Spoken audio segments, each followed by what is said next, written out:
शुक्रिया जनाब deputy speaker साहब। सबसे पहले तो मैं अपनी पार्टी का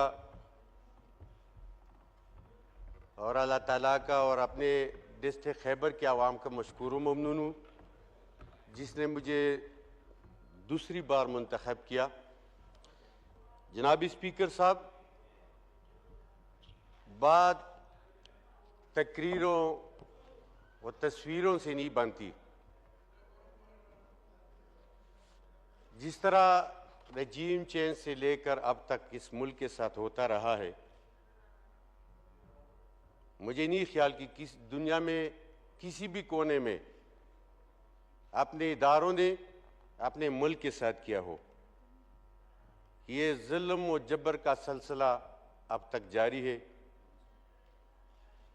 9 मई का ड्रामा सबको पता है कि इसका फायदा किसको हुआ और किसने किया। 9 मई बहाना था, तहरीक इंसाफ और इमरान खान निशाना था, ये सब जानते हैं। लेकिन इस मुल्क में अगर तरक्की चाहते हो,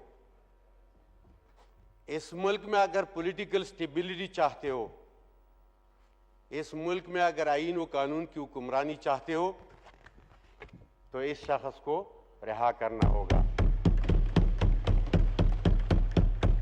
बसूरत ही दिगर जो 75 साल से होता रहा है, इस मुल्क व आवाम के साथ यही होता रहेगा। 8 फरवरी को आवाम ने जुर्रत का मुजाहिरा किया। बेट का निशान लेकर कभी शावर, कभी बैंगन, कभी टमाटर, कभी गटार के पीछे लोग भागते रहे और 25 करोड़ आवाम ने इमरान खान को मैंडेट दिया। मैंडेट चोरों ने जिस तरह आवाम की मैंडेट की तौहीन की है, ये अगले इलेक्शन में भी इसका रिजल्ट आपको मिलेगा। मैं अब अपने हल्के की बात करूंगा। इस स्टेट की जिम्मेदारी है, वहां पे HTC तलबा एहतजाज पे बैठे हैं। हम मैं जिस हल्के का MNA हूं, बदकिस्मती से सारा फाटा मैदान जंग बना हुआ है। वहां पे खासादार फोर्स जिसकी कुर्बानियां हैं,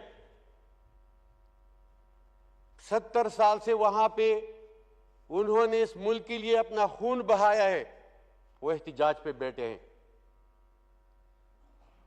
ना ख्वाजा आसिफ ने पूछा है कि वहां पे इतने दिनों से जब एहतजाज हो रहा है, उसकी जिम्मेदारी बनती है कि उसका मसला हल करे।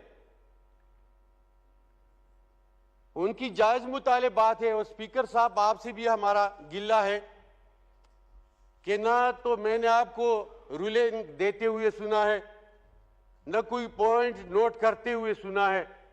यहां पे तकरीरों की पर फायदा किया है, न कोई जिम्मेदार इधर बैठा है।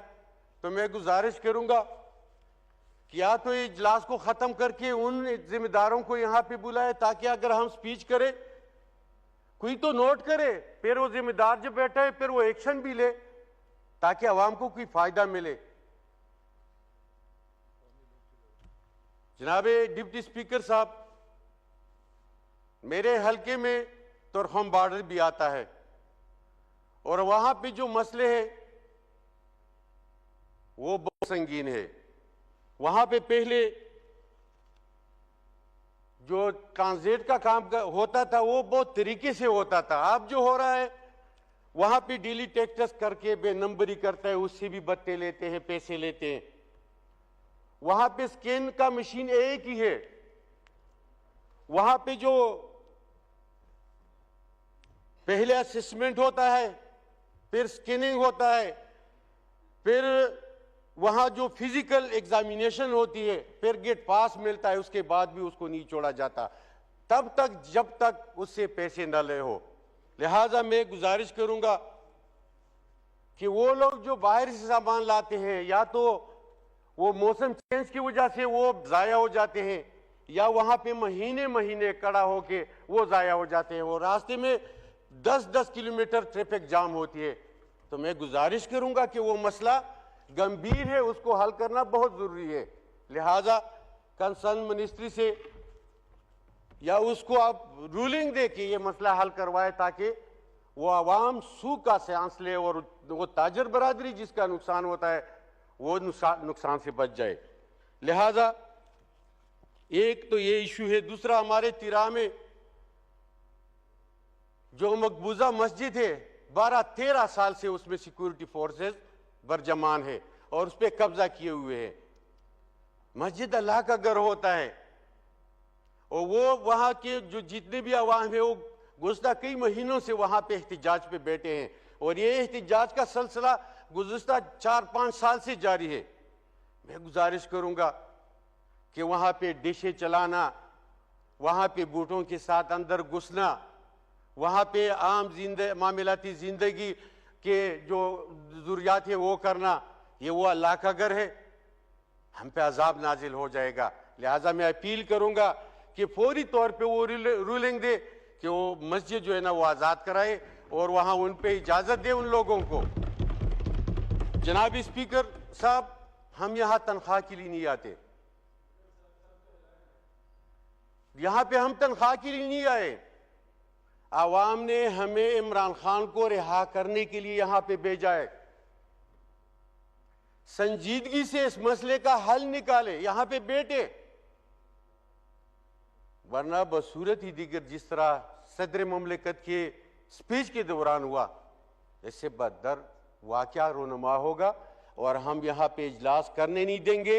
हम इमरान खान की रिहाई तक हर हद तक जाएंगे और ये तब तक जारी रहेगा जब तक इमरान रिहा नहीं होगा। बहुत बहुत शुक्रिया।